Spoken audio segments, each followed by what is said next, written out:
Chill with Pastor Juan Martinez, a.k.a. Dr. Love. And I'm Stephanie Rafe Martinez. Wow, I just thought about that. I just remember right now this second that I was like, oh, wait, I got to switch my name. Wow. So do you go with the Stephanie Rafe Martinez or did you just say Stephanie Martinez? I'll have to consult with my husband what I'm allowed. Wow. Man, for y'all that didn't know, Stephanie just got married. Yes, She just got married. She's actually in the family. Yep. She married my son. Yes. That's yeah. Oh man, it's so funny. Before we introduce our guest, it's so funny when you haven't seen someone in a long time, and all of a sudden she's getting hit with. She just met my daughter today, and now she's like, "Wait, your son's married?" Like to her, which is kind of wild. What a long story, man. Yes. Don't you ever give up on things that you're basically, God will turn everything around for good. Yes. And so, what a journey. So, congratulations, Miss Stephanie Martinez. Congratulations, suegro. Oh wow, you like that? That's another hat we have to wear. Yes. So now, like the daughter-in-law, right, or the daughter. Mm-hmm. But our shows. I got some letters, man. Keep the letters coming. Thank you so much for writing this. Yeah, man. I got some really cool ones. Just of it was wild because it was two people that wrote from incarceration. Yeah. And the cool part was that somebody gave him a book, and so he wrote me a letter telling me how good the book was and how all the stuff and how he seen himself in the book. Mm-hmm. And the cellie that gave him the book wrote me a letter because he got the book. So simultaneously, both people that which was kind of wild, and I could tell because it was the same county, the same place, kind of all reading the book, giving it to another, and they're all writing at the same time, not knowing that the other guy's writing. So that was super dope. Yeah. And so keep the letters coming. They're super encouraging. And we do this because we want to help the incarcerated mind. So just because you're behind bars, to me, that's not incarceration. I think you got incarcerated because you were incarcerated in your mind. Mm-hmm. And so that's what got you to that place. Yeah. So, this is real, man. Yeah. We like to help people with their problems. Yeah. Shout out to everyone listening on the podcast and watching on YouTube. And man, we've actually met a lot of people at the church who actually started coming to Get Rap, which is crazy because of This Is Real. So thank you guys for listening. We got some encouraging shout out to David and Vanessa who were telling us they listen at work, and so that's how they found the church and stuff. So thank you guys so much. It's encouragement. Mm-hmm. Fire. So listen, let me tell you something. This person I know for years.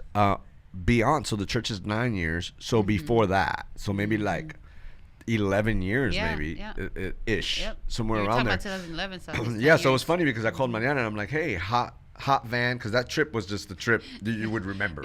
We're all in one van, probably not legal.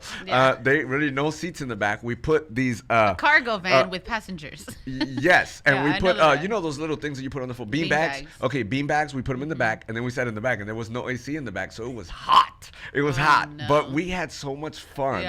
And what God did that weekend was so incredible. And when you remember a trip like that, I told Mariana, hey, hot van. She's like, Mimi Johnson. Here with us today. Oh, Mimi, Jamisha. Hey. Are you going by Jamisha or what's on the album? Mimi Johnson. Or what's on the single? Mimi Johnson. Mimi Johnson. Jamisha was a long time ago. Yeah, I remember. Yeah, that was. I remember. Market. What is it? Marketing. Purposes. Marketing purposes. Yeah, I like Mimi. I like Mimi. I like Jamisha too. I mean, but just more, but Mimi is like just boom, here it is, Mimi. They would pronounce my name wrong all the time back in the day when I first came out with my first album, and I'm like, something has got to change. I was like, it was Jamaica, Jamisa. It was never Jamisha. Yes, Jamisha. But folks who've been knowing me for a long time, like Pastor Juan, they I don't know why they get stuck with still calling me Jamisha, but it's okay. Because I just remember that. I remember the times where I did ask you even the same thing I was asking you now. Yeah. Wow, girl, you look incredible. You look like you did not age. Come on, Jesus, almost 41 Monday. You sang something right before we started the show. You hit us with a little voice thing, and you said Jesus something. Can you hit us with that again? Oh, that was the hymn I was about to start singing. Okay, hit us. Jesus, Jesus, Jesus, there's just something about your name.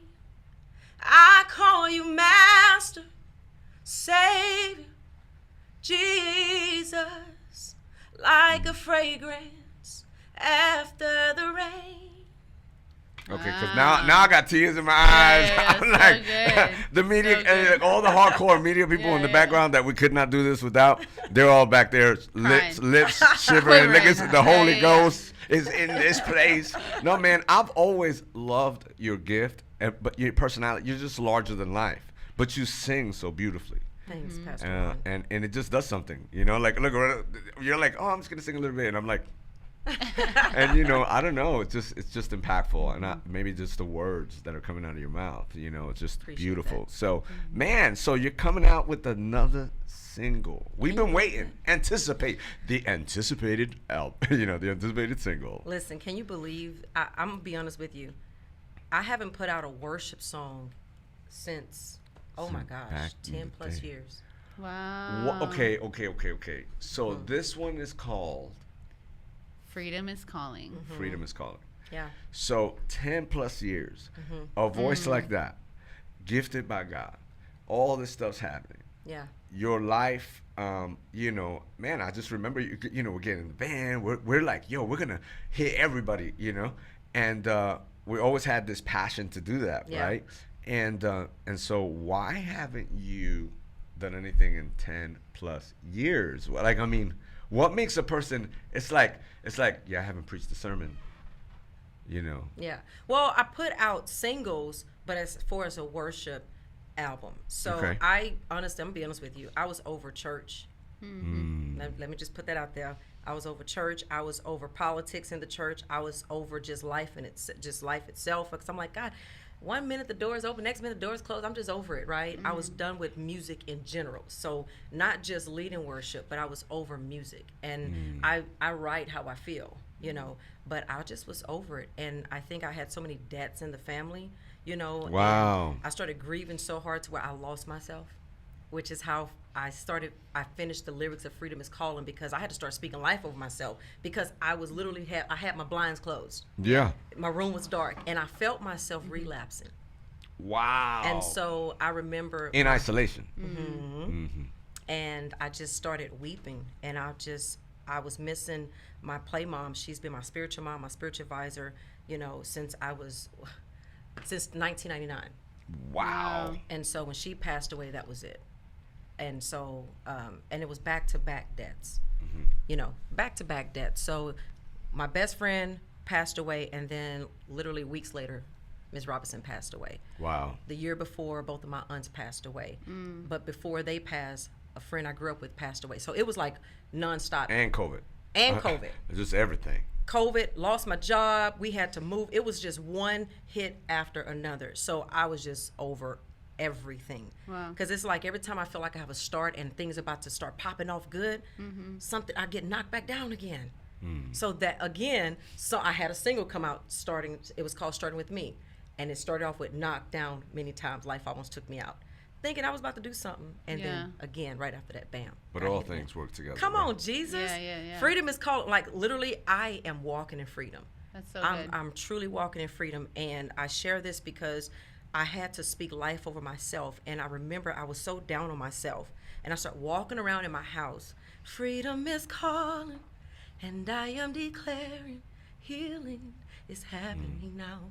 Even though I didn't feel that healing at the moment. You know what I mean? Yeah, no, so totally. That's how I came up with the song. Totally. Because that sometimes when you're right in the middle of something, it's so hard to see beyond that. And the only way you could do that is by faith. But then you get in these little moments where you almost like throw this pity party of like, I don't want to do by faith. You know, and the enemy's just trying to pull hard the other way, you know? And that's really the fight between the flesh and the spirit at that moment, right? Yeah.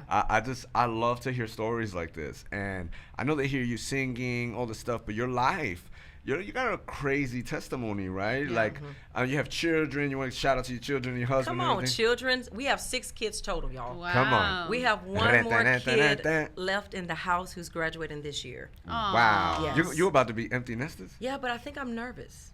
Yeah. Most parents are, because then they're like, wow, your life revolves so much around all your kids, and now they're Hey, let me tell you, it's fun. People keep telling me that, but my baby boy is literally 17. Yeah. And I'm just trying so hard to wrap my mind around this kid. He got a girlfriend and everything, and I'm just like, girlfriend. Dude, you can't even watch a movie with us for an hour? Yeah. You know? Like, I love her. You're like, what do you mean? Exactly. It's crazy, man. It's just wild. That's cool. Yeah, shout out to my hubby too. He's a hard worker. Always. Hard worker. He's always that's just been his MO. Like he always is this this man who I always see as a man that, you know, loves his wife, loves his children, works hard for his family. Like, you know, always. Come through, LJ. Come through. Come through. Hey.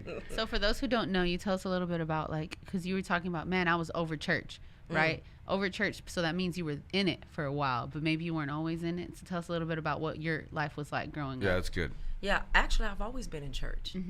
But your whole life? My whole life. I was born and raised in church. And the beauty behind praying parents, praying grandparents is you can leave the church all day long, but you're going to come back. And that's how I was. Wow. Now, I was so deep into church, I would lead worship, but when I get off the platform as a youth, I would go get high. Wow. Listen. This is real. Yeah, no, this is real. This is real. I mean, this is, you know, you might have a child out there now, you know. No, seriously. Yeah. And I do. So you'd be singing. I'll be singing. Get off the platform. Yeah, and go do what I need to do. I was involved in gang activity at the age of 14. So it was back, you know. Yeah. It was so you're just throwing up. You know, both worlds. You was like in the church, and then you had gang activity. Yeah. How'd you how obviously yeah. I'm pretty sure it didn't give a good outcome, but how did that lifestyle look? Well, you know what? It was scary, but the crazy thing about all this, y'all, is God protected me every single time. I've never been to jail. I don't have a record. I remember that. I'm telling you. But I've done some crazy stuff, you know, And it was just that one time when we were living in this place. And I remember I was never initiated, but I did everything they did. And it was the day that they were about to initiate me. My mom just came out the blue. She was like, "You're moving back to the east side of town." Literally the same day, they were all around the corner waiting to initiate me. Wow. And you know, back then there were 3 steps to being initiated. You know, but I was already doing stuff. So like, we might as well just initiate Mimi Johnson, you know. Yeah. They call me Jam, and I had some other little names, nicknames, you know. Anywho, and I would do my thing out there, but then I would still have youth practice. I would still have youth service, and I would still have Sunday church. So you're doing it all. I was doing it all. Wow. And so you had to be like kind of like because you over there you had to be how they were, and at church you had to be how they were. Say, so it's kind of what you're describing for the gang. It's probably the same in the church life, right? Because you were doing all the things, but you weren't initiated. Correct. If you would have been all the way initiated, that's you good. Wouldn't be doing the gang activity. Correct. So what was that like on the other side? I was still gangster though in the church. Yeah. I wore I'm gonna lead that song. You know, like literally, I remember. Shout out to Kathy Abshire, my dear friend, love her to pieces. She was my youth pastor back then. She would never want me to lead a song, and I would get so mad that she wouldn't want me to lead a song. And someone asked her like, "Why don't you let Jamisha lead a song?" She's like, "Cause her attitude is horrible." But I was so angry, y'all. Yeah. I was so angry. I didn't know who I was at the time. I was struggling with myself. I felt the whole feeling unloved, unwanted. My parents loved me. Shout out to my parents. They did the best that they could. Right? With their kids. You know what I'm saying? Sure. But we still feel like we are alone as a teen. Yeah. You know. But yeah. She's like, I'm trying to go too deep and all that. Yeah, it's okay. You could go deep. Come on, deep. So she's like, I'll say it. What you felt alone?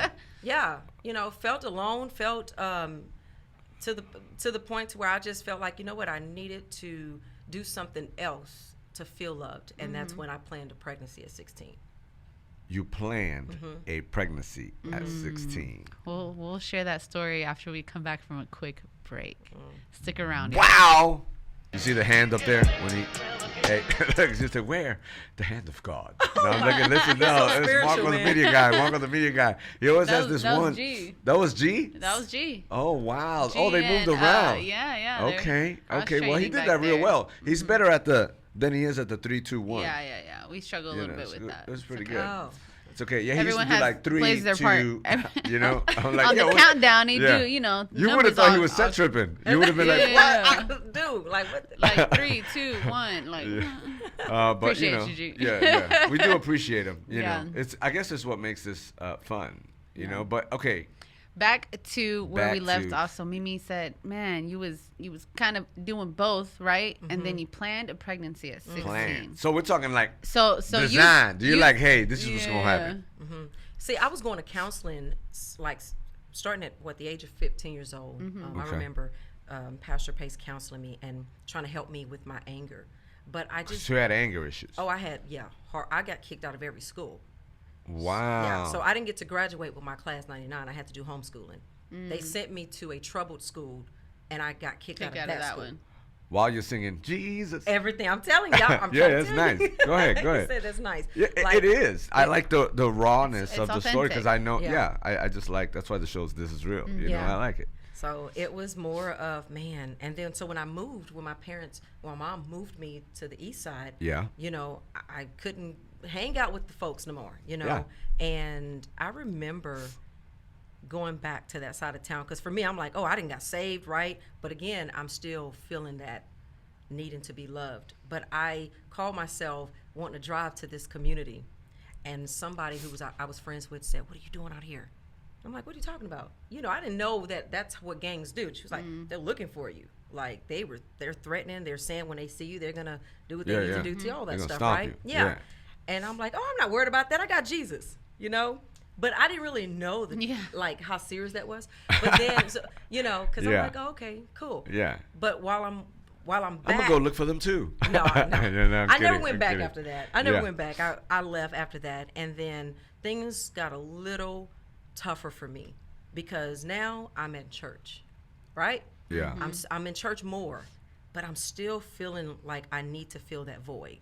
You know, and I'm like, man, I feel so, I'm not enough. I was every name in the book but the child of God. That was me calling yourself. You know, sabotaging. And I'm like, you know what?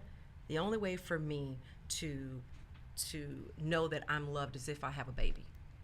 And so I was with my son's dad. So the baby can love you? Yes. Okay. So I was with my son's dad for 2 years, you know, but I planned that pregnancy. Wow. Well, hey, listen. I mean, I can see though, because you're like, I'm gonna have this baby in your mind, right? And you're thinking, and this baby's gonna get older and she's gonna love me. And that's what I was saying.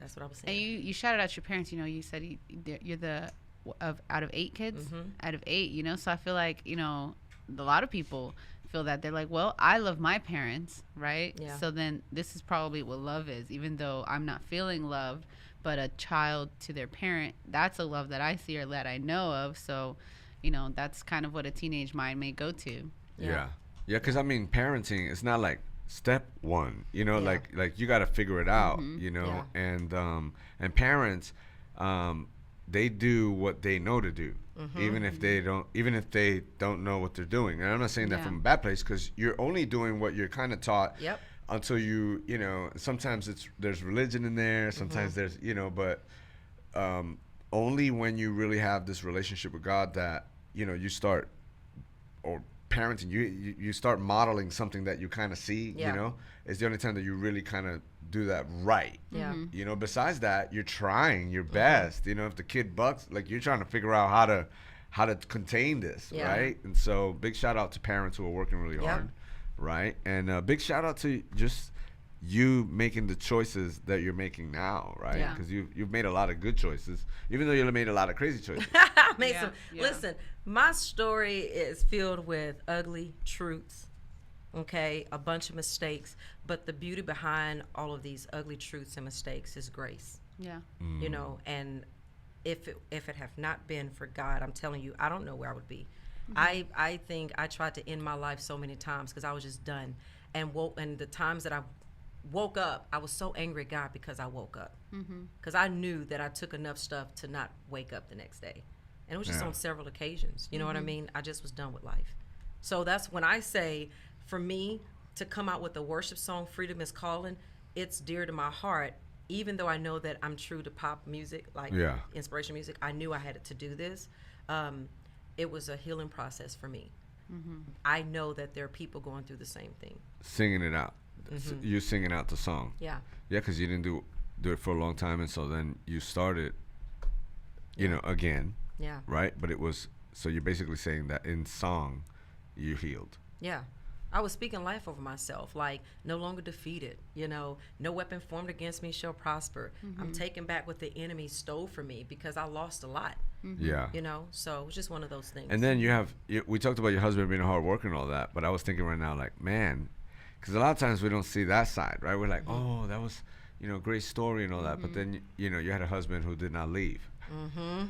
Yeah, and he didn't know how to handle me in situations of when depression that triggered, the anxiety and depression stuff. He didn't know how to handle. Like, nobody really knows. Yeah. You try to. It's the same thing we were saying earlier about your parents. It's like we all still have to, by faith, kind of operate through these things because you don't really have. I wish there was like, just do this. Yeah. There's really not a guide like that in anything in life. We have the Bible. And we're led by His Spirit. But it's real easy when we're all having a good time and everything. It's when somebody's like, tripping. That you're like, okay, now how do I handle this? Because you want to trip back. Yeah. But LJ has a lot of patience. Yeah. Literally, Lawrence has a lot of patience. Yeah. That was the look like this is that's him calling. No. That's him calling right now. Let's put him on the line. So is it at 16 that you decided to? I mean, obviously you made different choices, but when did you fully surrender your life to Christ? That's a good one. Oh my God, that is a good one, because I think I surrendered a whole bunch of times. Yeah, but when did you fully give my heart to Jesus? When did you just go, you know what, enough is enough. Enough is enough is enough. I was 19. Nice. 19. So, this is after you smoked 3-year-old on the school bus, on the church bus. I was. Me smoking was way before. 14. I had just had Nigel, so I was 16. Oh, okay, 16. Yeah. Okay. Yeah. Stephanie, hey, she got caught on a church bus smoking. Man, that was so funny. On the church bus. Hey, no, she's saying it's funny, but if you out there, you don't smoke on the church bus. Don't do that, y'all. Please don't do that. What would you do? Listen, if she was, hold on, if she is smoking on the church bus, it's cloudy up in that joker, and Pastor Stephanie, the doors open, you smell something, you look to the side, and there she is smoking. What would you do? Hold on. We'll be right back with this commercial break as Pastor Stephanie gonna correct Mimi Johnson for being on the bus. Jamisa Johnson. We'll be right back with this commercial break. Yo, we're back. Hey, let me tell you something. Okay, so I'm excited. This hypothetical. So Mimi Johnson, let me play this out. She's on the bus, on the church bus at that, not the school, but the church bus, and she's smoking. And no, this was not yesterday. And it was bad. They're like, she's still smoking on church bus. I was a teen. She was a teen. And then right now, Pastor Stephanie walks up and catches her smoking. What happens now? I feel like it depends on the scenario, right? Like, if she's by herself, but is she by herself, or she got like people around? She got friends. It was like five. It's like a youth trip. Dudes. It was at the church for youth service. And y'all went and hid out into the back. Yeah. So what happened? For me, I on guess the spot. I would probably have to like control the upsetness, and the anger, because you really want to be like, get that, Jamisha, what are you doing? Yeah. But I feel like with youth, at least for me personally, I feel like with the relationship that you have with them, I feel like if you throw them a curveball and you don't give them the reaction that they expect, that's whenever you kind of build a stronger bond and trust relationship. So instead of the, hey, what are you doing? I think I'd just be like, hey, I would try to poke and find out, like, what's going on? Like, what's really happening here? What'd you need that for? You feel cool? Like, what is it? What, like, Okay. So that's kind of like how I've encountered. Hey, that day, the cops came. Yeah, we were all on the cars, and I remember them saying, if we find anything on this bus, y'all are going down. Just so happened, a cop friend, I'm gonna be honest. Hey, cop friend found the Dewey on the bus and put in his pocket so that we wouldn't get in trouble. Cop was smoking. No, I'm joking. He was. Hey, listen. All right, let's go to the segments because, we've heard a story. There's so much more to that story. I'm going to say to the world here, right now, I like putting people on blast, so you will write that book. I think we should all hold her accountable. So whenever you see her or in the comments, just say, hey, Mimi, where's that book? Just in the comment section. Say Mimi's book 2024. Mimi's book 2024. Like, what it do, give you man? 2 years. Like literally 2024. I honestly started that way like years ago. Yeah. And I titled it "Behind Every Smile Is a Story." Oh, don't give them too much. Hold on, Mimi. You're gonna give them the book. Somebody gonna write it. Hold on. Okay, it's her story. It's her story. That's true. They'll take the title. They can take the title, but it's my truth. That's true. That's true. That's very true. because people used to always ask me, how come you seem like you're always so happy? You're so bubbly, you know. And but they didn't see you walked in crying. They didn't. Yeah. So we're gonna kick it off with the first one, which is Dear Younger Me. Dear Younger Me. Right. So we're, Back to the Future. Put you in the DeLorean. Take us back to a younger version of Mimi, whatever age that was. It could have been 14, 16, 19, 20. Could be last year.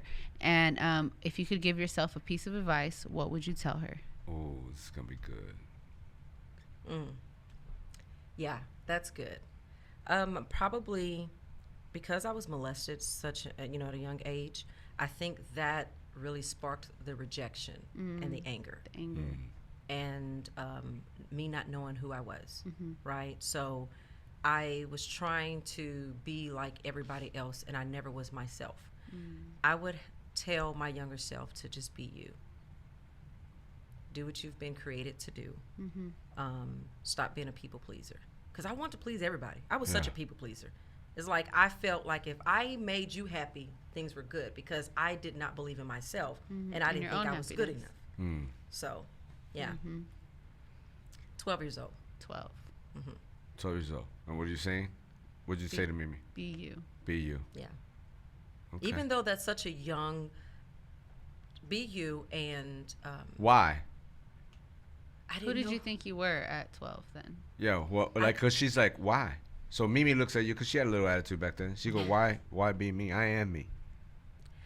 I would say be you because I didn't know who I was. I didn't think I was good enough. I would look at myself in the mirror.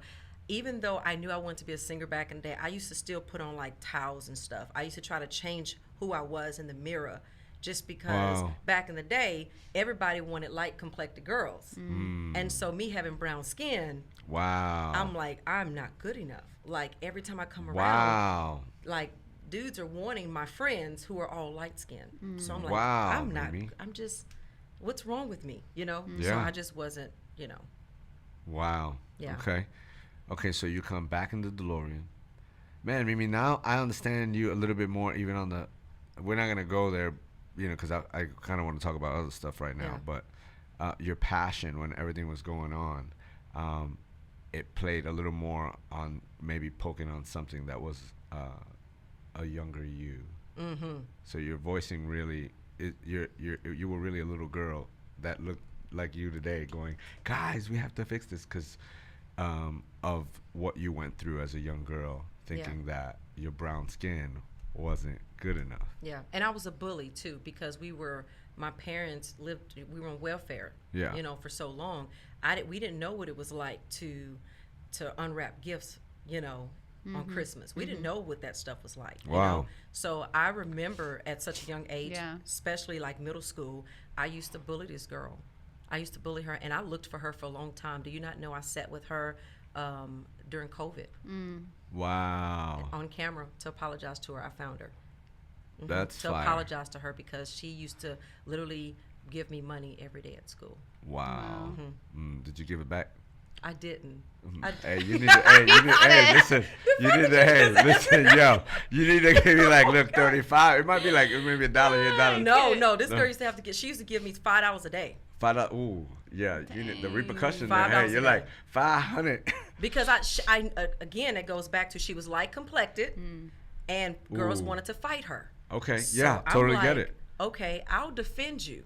But in order for me to defend you, you got to give me money every day. Wow. Yeah. So you were bullying because really you were hurt yourself. Yeah. So you were just trying to take it out on someone else. Hey, I'm going to put you back.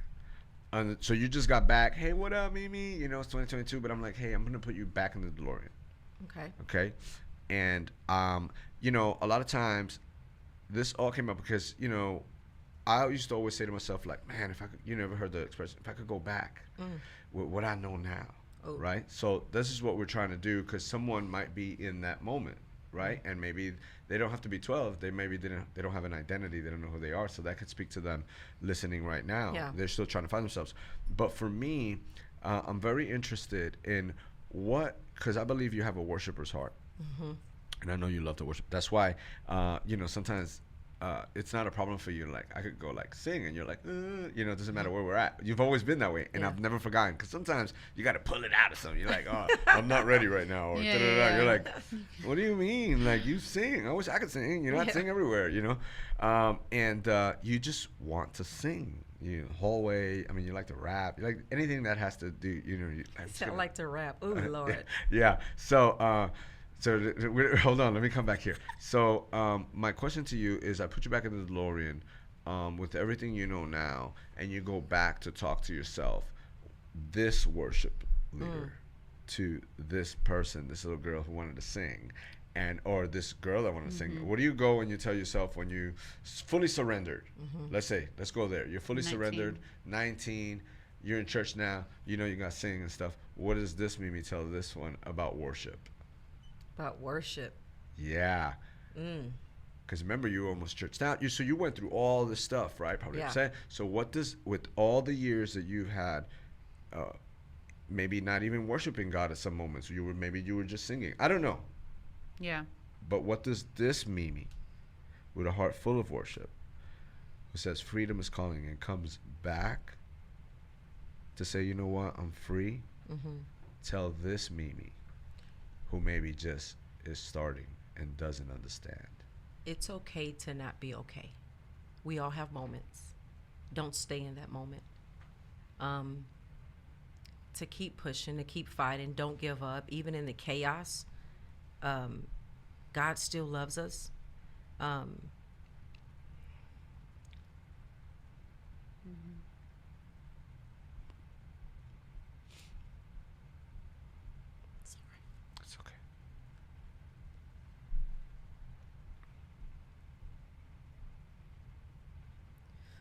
I'm sorry. No, you're good. It's okay.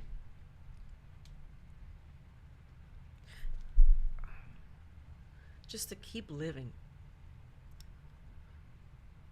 Take moments. We're not perfect. It's okay. It's okay to be imperfect, but we don't have to feel unwanted. So I would tell that younger self, you are loved, you are accepted. You are strong. You are a brave soul. Yeah. Even when people misunderstand you, because you know you can be so angry and be so caught up in just an unhealthy life. You can come off as aggressive, mean, the mean girl, whatever that may look like, because they don't know your story. Yeah. But I would encourage the young girl to just keep going, keep fighting. You are created in God's image. God loves you. Because I used to get so mad at God, like, you say you love me, but I don't feel you nowhere. Yeah. You know. And she's like, and so this is the younger Mimi. She's like, I want to be a worship leader. I want to sing around the world, you know, right? Like that's usually the beginning, right? I just want to, you know, I want to be like Maverick, and I want to be like, right? Yeah. What does this Mimi tell that Mimi on that kind of advice? What would you say? You can do it. You can. You're asking me, what would I tell the 19-year-old? Yeah, because you've learned a lot about worship, right? It's not just singing. It's not just singing, because I don't see that in you. Well, I can tell you right now, in moments of chaos, worship just gives me peace, right? Worship brings peace. It gives me joy. And it doesn't matter if you're young or if you're old. It doesn't matter. Worship brings peace in the atmosphere. It allows God to come and just calm your spirit. You know, so. Why do you think it's important for the young worshiper or somebody who's just starting in worship to know those things, that advice that you gave your younger self?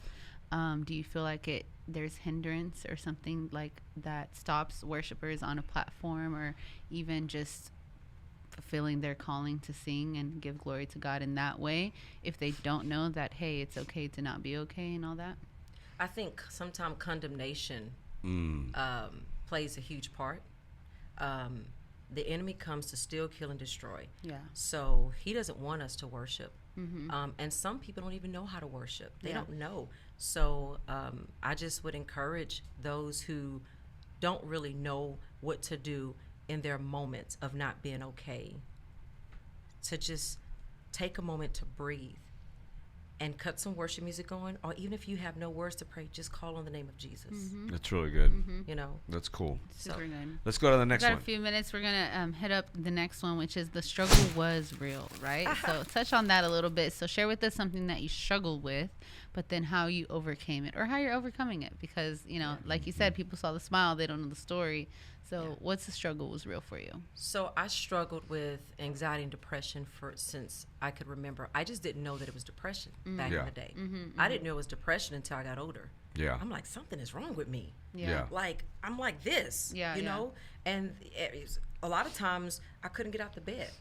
Wow. Not that I didn't want to. I just I could not physically get out the bed. Yeah. And I think my older self started, you know, having triggers. I was then exposed. I did not know that I was being exposed. I was exposed because I finally hit my breaking point. Yeah. And I remember taking so much, like just a bunch of medication. I'm like, this is it. Tonight is the night. And I remember driving down a dark road. And I went into a parking lot, Kroger's parking lot. And I just cut my car off and I just laid there. But I didn't know at the time that I called a pastor. Didn't even realize why or how. Well, I know, we all know. Yeah. And I called and I said, I don't think I'm okay. And she said, well, where are you? And I said, well, I would be stupid if I told you where I was at. But for some reason, a couple of them got on the phone and stuff, and I can't remember everything because I was so blacked out. I do remember waking up on the pastor's couch. I do remember cops being there. I do remember them trying to take me out. Yeah. And because I've been in the medical field for so long, I wanted to make myself alert enough, because I'm like, if they take me, I already know what's going to happen, right? Yeah. So I heard them say that, well, she did not take enough to kill herself, but she took a lot. And my blood pressure was sky high. And I was so delirious. And I said, no, I'm good. I'm chill. Just let me go to sleep. And I would say that going through depression and people finding out about it is how I came out with the song Something Beautiful. Because I wrote about it. And that was my healing process. But I really want to share with people, just because I believe that God has healed me, right? Yeah. I do believe that. But I can't tell you that I don't struggle from time to time with anxiety. Yeah. I can't tell you that. You know, it's life. How do I cope with it? Like, literally, Jesus, I have to have Jesus a part of my life every second of the day. And also, I encourage anybody, it's okay to be on medication, and it's okay to have Jesus in your life and have a therapist. Yeah. Therapy is good. That's what helped me. Therapy and medication helped me. That's so good. That's so good. So good. All right. We got one more. Yeah, we're going to end it with You Think You Know Me, yes. right? And you know, you got to start off, you know, you think did it right. You know yeah, me. You want to explain that a little bit? You think you know me. So a lot of times people have misconceived notions of who you are based off of social media, based off of a title, a platform, this or that, singles, all of that, right? And so there, you know, you may hear things from, oh, Mimi's like this, or I heard Mimi's like that, or like you know, that Mimi, she like this, you know. So we give you guys the opportunity to set the record straight on some misconceived notions that people may have about you. So you think you know me, but that's how you're gonna do it. You think you know me. You got to put a little snap to it too. But okay, and go. Oh, I thought it was commercial. No commercial. This is you right here. Listen. Okay, so for everybody who thought they knew I was a singer, I'm really a rapper. Come on, Jesus. Come on, let's go. You think you know me. Yeah, you think you know me. So, you know, people, they're like, oh, you're not a rapper. I'm truly a rapper. Let me just put that out there. Can I just freestyle? Let me get Hey, go ahead. Let me do something real quick. For the people in the back who just don't understand, here I go.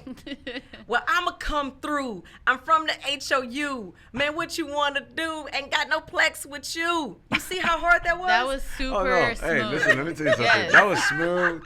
It was just like the people out there moving their hands side to side. Not my friends. Not my friends. My friends are like, why are y'all Stop it. Let me get the hey. No, they don't see the potential, but it's all good. You got haters everywhere. It's okay. No, I would tell those who think they know me, because I've been misunderstood a lot. What do they say about you? What's the misconceived notion? You got to start it off with, you think you know me, well, you think you know me, But you have no idea. I'm not the aggressive person that people say I am. Okay. I'm not this hard girl. I am, I'm not always strong. Yeah. Because people look at me as you're always strong, and aggressive was back in the day. Yeah. Right? Yeah. But I would definitely tell people that I'm not as strong as people think I am, because I also, let me back up. I am a strong person. Let me put that out there. But I have my moments. She's like, I'm not aggressive. No, it's okay. But I have my moments like everybody else. And strong people also need encouragement. Yeah. I probably sometimes don't really know how to break words down sometime and really say what I'm trying to say. But yeah, no, you're doing great. Just to make a long story short, y'all don't know me. I'm a fighter. I'm just joking. I don't know how to be serious right now. I'm sorry. But we get it. People back then, the strong was aggressive. Yes. But now, submitted under Christ, it's strong. There's moments where you have to be strong. There's moments where maybe you don't want to be strong. You just surrender it to the Lord, or just things like that, right? Yeah. And she has weak moments. So basically, you think she's always strong, but realistically, sometimes she needs y'all, because sometimes you're weak. Because when you're weak, Christ says that he really is the strong one, right? Yeah. So weakness is not a sign. We used to think, you don't want to be weak, No. But being weak is really when Jesus is like, I got you, So that's a good thing. That's a good thing. Hey, so singles coming out. No, single is out. Single is out. Yeah. When did it come out? Oh, man. A month ago. A month ago. Okay, so tell us a little bit about the song. Where can they find you? Where can they find the song? So this Freedom is Calling is on all digital platforms. You can go to my website, memejohnson.com, MEME Johnson.com. The song Freedom is Calling, I think we shared a little bit of how that even came about. It was just, I lost myself again, and I had to pick myself up and start speaking life over myself. Yeah. Because I lost myself. And there's so many people that are out there going through the same thing, and I know that it could be an encouragement to other people. That's really good. And you heard her sing. Y'all heard her sing. Yeah. Y'all heard her sing. Did you hear her sing? Did everybody in the back hear her sing? So this is something worth going to check out. Yeah. Because I truly believe it's a heart. You put your heart into this song, plus your gift. So all of it, kind of, all of it. It ain't like a song that you're like, is it like it's a worship. This song is a worship song, but it's a declaration. Yeah. It's a declaration song. You have no choice but to believe in yourself the more and more you sing the song. Yeah. You know? So, and that's for anybody. It doesn't matter what age. You have no choice but to literally speak life over yourself. If you're down and out, if you're in the midst of a storm right now, the moment you start singing, no longer defeated, this is my moment. Knowing that God got you no matter what, that he's working things out for your good, you good. Yeah. That's good. That's really good. You're like, you're good. I'm like, that's good. Yeah, So good. And so now that the single's out, what's next for Mimi? Are we going to have to wait another 11 years for a worship song? What's up? Well, what's funny is, I'm going to be honest with y'all. I'm truly at heart a pop artist. I love writing inspirational music. I love writing music in general, but my heart is pop, the pop genre. So I have a catalog of songs that I've never put out yet. And just so you know, my reason for giving up music and singing all together also was not only because of church and all that stuff. It was really because of betrayal happened. Then you have the whole thing of, record labels saying you're not skinny enough kind of thing. So it was one of those things. I need to open up a label. No, go ahead. Listen, I was told a whole album came out and I was told to not put it out. So this was back in 2018, and I was like, man, what is the point of me doing this stuff? I thought this was my moment, and I was told to not put these songs out because this record label, a major record label, wanted the songs, except two. Was told, oh, Kelly Clarkson will like this song. Oh, you got a country pop song. Yeah, matter of fact, the song you just put out, which is Happy, you're gonna have to take that down. Do not put the music video out on that because Big Boy is gonna feature on this song. So all this stuff was happening. I couldn't share that with anybody. Now I can because I know I'm no longer friends with folks, you know, and all that. So now I'm taking those songs that was supposed to go to this label, and I'm just putting one song out at a time as singles. So good, and I think that's important. Just like how people who have ministry as vocation, I think I feel the same way with artists, right? You can do pop and still be a believer, and not all your songs are worship or praise, but that doesn't take away from the fact that you are living that. And they kind of all are, because worship is a posture of your heart. But how people see it. Yeah, you know what I mean? The genres. Yeah. Mm-hmm. I think it's really dope. I think everything you've done has been classy. I remember we were sharing earlier before the show on how what was the name of that song? With the video, strong, yeah, strong, yeah, strong. And I remember just you put a lot into it. You know, we did the video. You know, that was like a really dope experience. You know, I kind of starred. I was at my acting debut back in the day, so and funny. you know, I just want to thank you for all that you do, for being on the show, and for continuing to do what God has called you to do, despite of whatever has happened. Yeah.